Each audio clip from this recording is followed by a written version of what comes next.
Welcome to Women of Purple. It's great to have you on the chair today. Thank you so much. It's an honor to be here.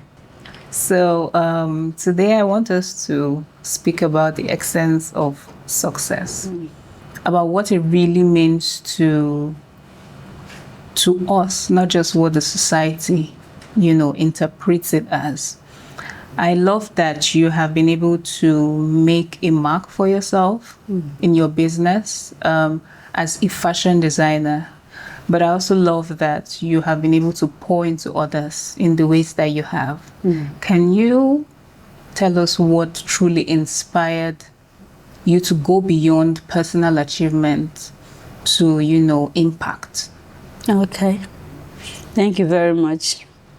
To anyone or everyone who will be watching us or who is watching us currently, I want to tell them something, and that thing is they should always go for that thing that rings in their heart, because that will bring success to them. And once they go after that, they should have it at the back of their mind that for them to achieve that success, they should be ready to pour it into other people.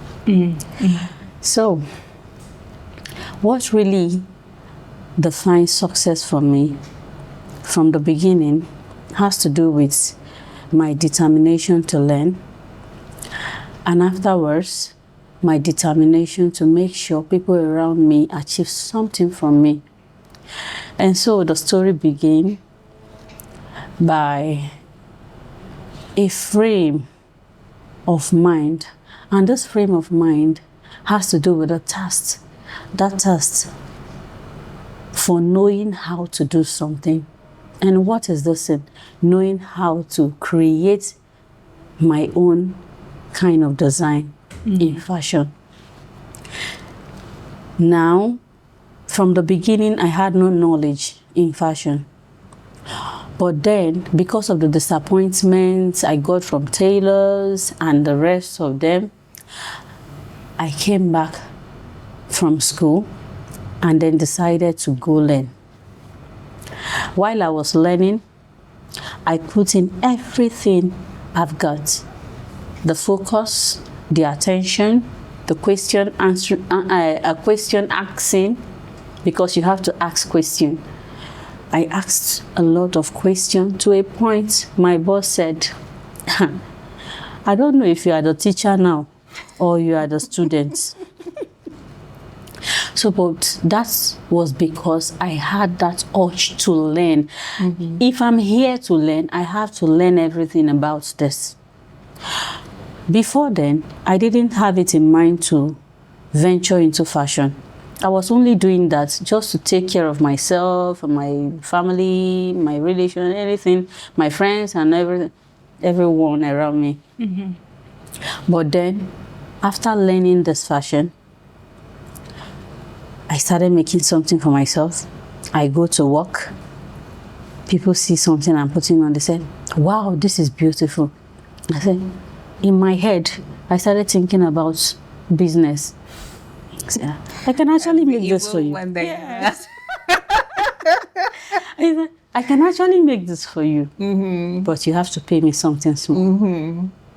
From the beginning, something small, maybe something to cover, just for me to drink water, for me to do something, just that.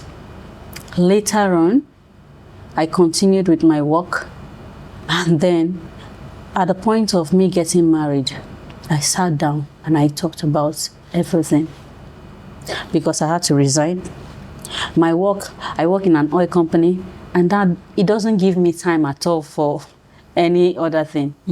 I said this will give me problem if eventually I get married and I'm still going to work. No, I don't want to wake up in the morning leaving my family behind. I'm going to work, rushing back and all that. And there's nothing like shift. You have to face it, morning till evening. So I said, no, this is not what I want to do. So what do I want to do? I didn't just think and acted on it. I prayed.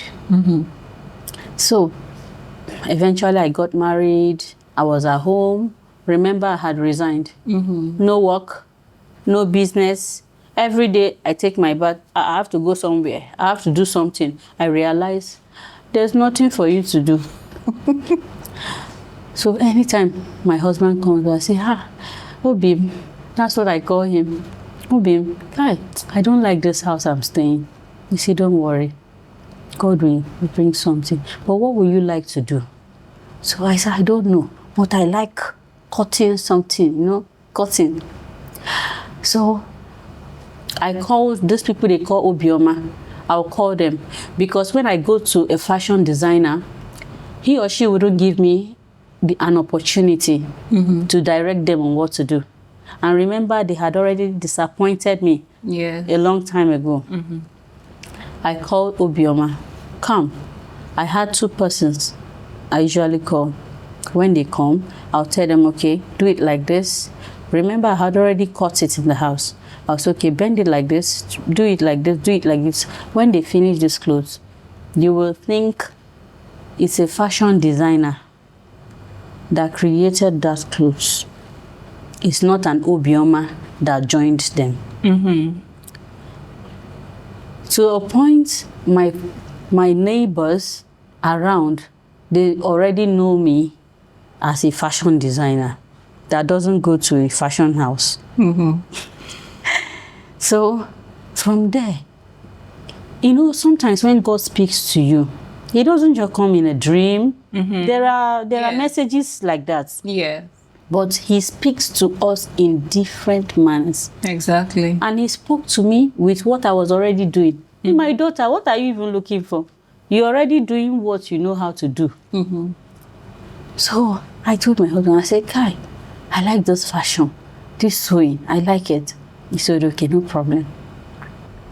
That same year, my husband surprised me with a fashion house, with machines. In fact, wow, he surprised me.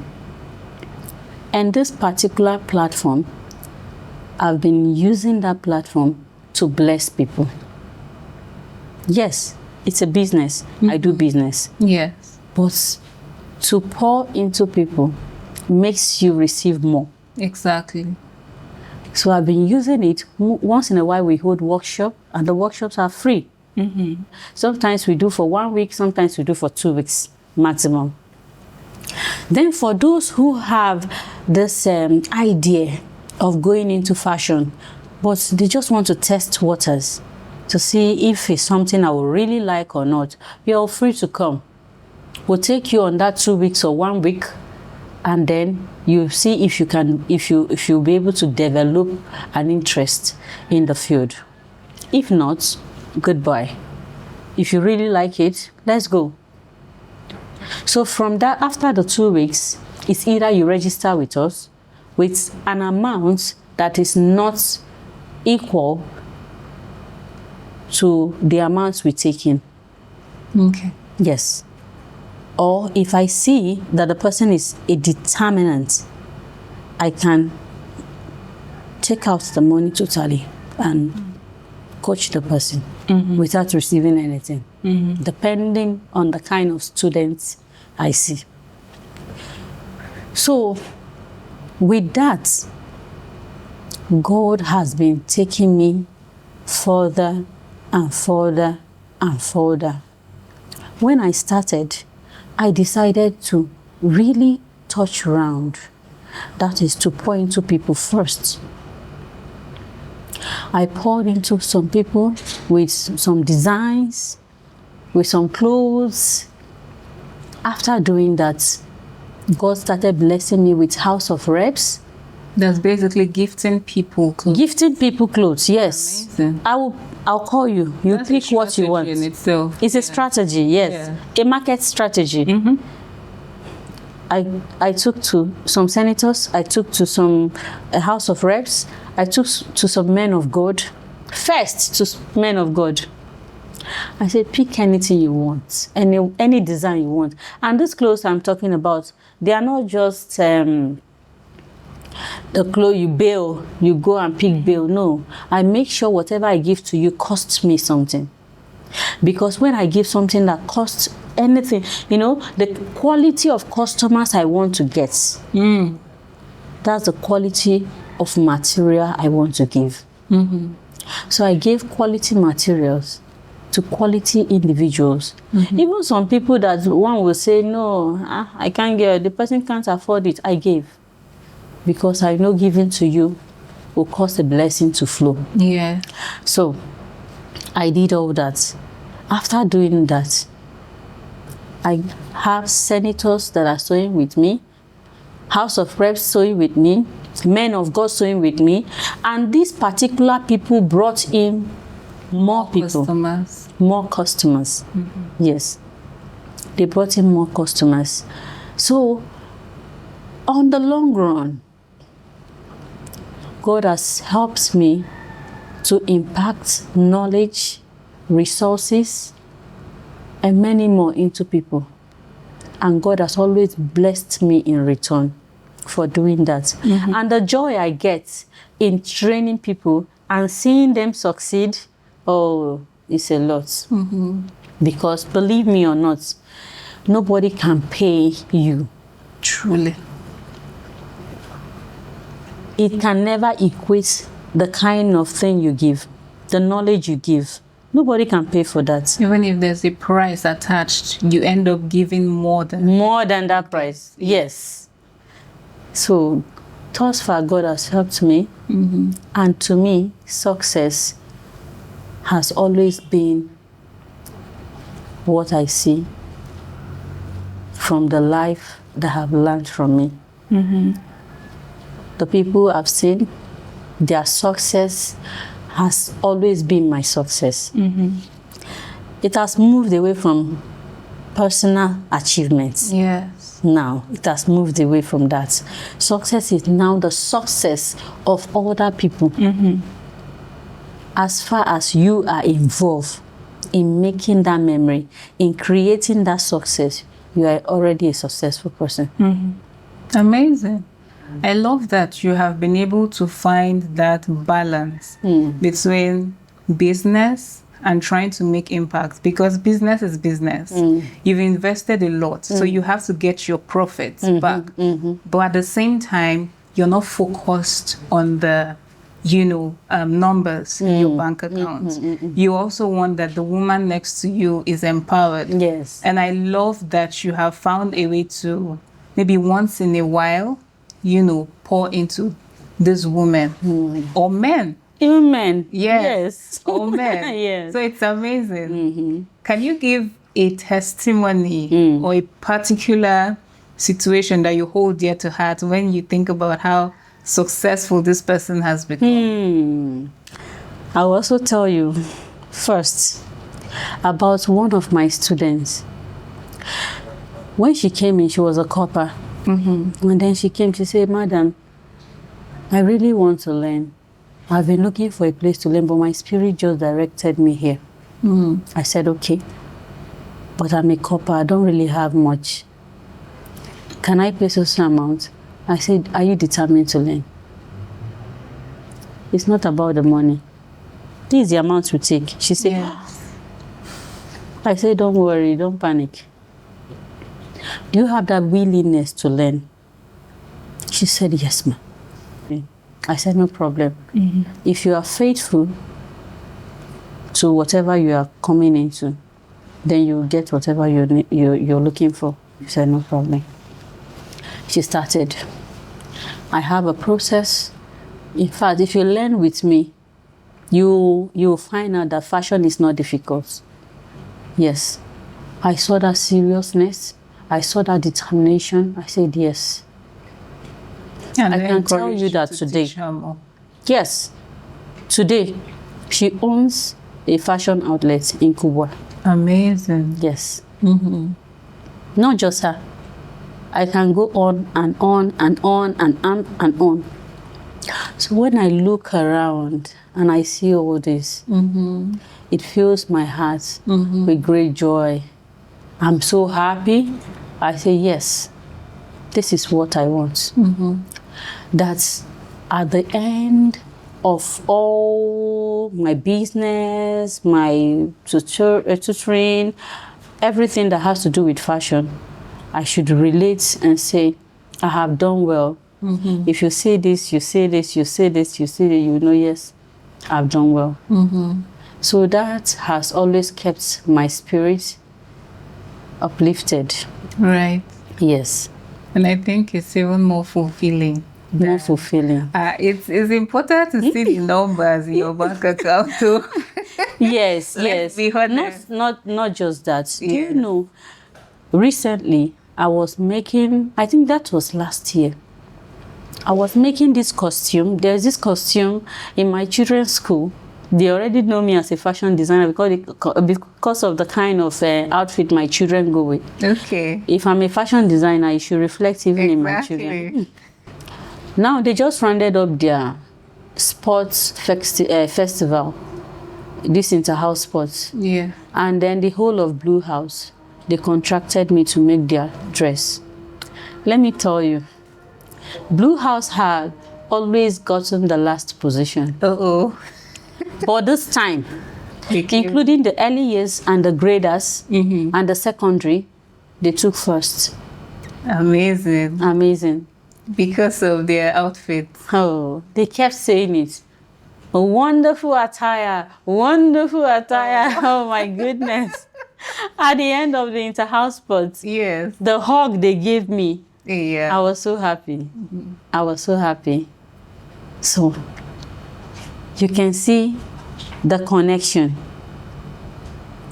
A little beginning, the yielding that comes in. You are pouring in. You're also getting it in a business way too. Yes. Balance. Balancing the equation. Right. So that's how I balance it. Amazing. Yeah. Like you said, there has to be a balance. It's a business. It's a business. So as much as you have a charitable heart, you need to get your profit. You need to see your hard work. I must say this also. Yes. If you're doing charity, you don't mess up with your business. You need that business mindset to grow in anything you're doing. Right. Even the Bible said we should be wise. So when you are into business, you're not foolish. You don't play foolishness. Yeah. As much as you give in, make sure there's a standard that provides, that replenishes, Exactly. that makes sure everything is balanced. If not, there won't be anything to even give. It means you're not a business person. Exactly. You're not. It's true. And by the time you give away everything, what are you giving again? You've given everything. And you're back to You can go home and sit down and trust God again. and trust God again. God will say, "Ha, this is my daughter." But there's really no wisdom in that. Yes. And that's where I think sometimes we miss it as Christians because we're trying to spread our wings, and accommodate other people. But there has to be a boundary. There has to be a limit. What comes to mind when I think about impact, really, is this word or this phrase, woman in Israel, or mother in Israel. I first really heard it, as I can remember now, when I was at my aunt's house. Someone said it referring to her. That's because she's this person who has been able to, God has blessed her so much that she has her business, going on for her. But she has made it literally a ministry to point to others. And I'm speaking regular person just as much as high profile people. She's indispensable, let me put it that way, to as many as God brings across, her path. So I am usually encouraged or inspired to, in as much as I ensure that, yes, I'm hustling for myself, I'm also hustling for the person behind me, for the community I find myself in, for the woman or woman around me.